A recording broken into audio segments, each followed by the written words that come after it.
সরকারি কাজে চাঁদা দাবি জামাত নেতার বিরুদ্ধে, চাঞ্চল্যকর তথ্য ফাঁস। সাতক্ষীরার শ্যামনগরে জাপান আন্তর্জাতিক সহযোগিতা সংস্থা জাইকা ও বাংলাদেশ সরকারের অর্থায়নে বাস্তবাধীন নদী ভাঙন প্রতিরোধ ও বাঁধ সুরক্ষা প্রকল্পে বারবার বাধা, চাঁদা দাবি, ভয়ভীতি প্রদর্শন এবং কাজ বন্ধ করে দেওয়ার অভিযোগ উঠেছে স্থানীয় এক ইউপি চেয়ারম্যানের বিরুদ্ধে। একই ব্যক্তির বিরুদ্ধে এর আগেও একই ধরনের অভিযোগ ওঠার পর এবার বাংলাদেশ পানি উন্নয়ন বোর্ডের প্রকল্প পরিচালক জেলা প্রশাসকের কাছে বিস্তারিত লিখিত অভিযোগ দিয়েছেন। অভিযুক্ত হাজী মোহাম্মদ নজরুল ইসলাম শ্যামনগর উপজেলার ৯ নম্বর বুড়ি গোয়ালিনী ইউনিয়ন পরিষদের চেয়ারম্যান এবং শ্যামনগর উপজেলা জামাত ইসলামের কর্ম পরিষদ ও শুরা সদস্য।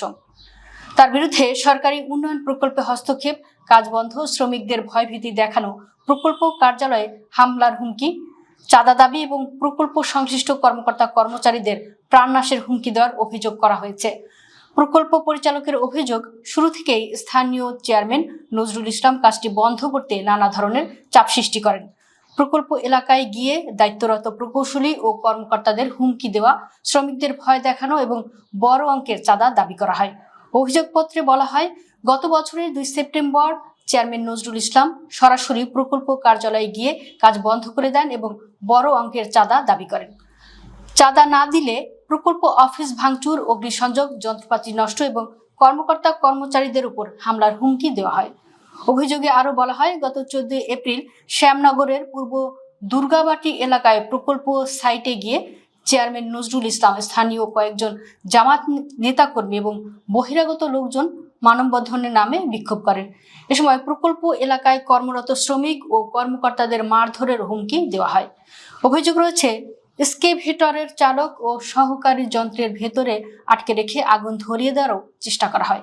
পরে উপস্থিত সহকারী কমিশনার, ভূমি ও পুলিশের সদস্যরা পরিস্থিতি নিয়ন্ত্রণে আনেন। প্রকল্প কর্তৃপক্ষের দাবি, এই ঘটনার পর থেকে শ্রমিকদের মধ্যে আতঙ্ক ছড়িয়ে পড়ে। নিরাপত্তাহীনতায় অধিকাংশ শ্রমিক কাজ বন্ধ করে দেন। এতে প্রকল্পের অগ্রগতি থমকে যায়।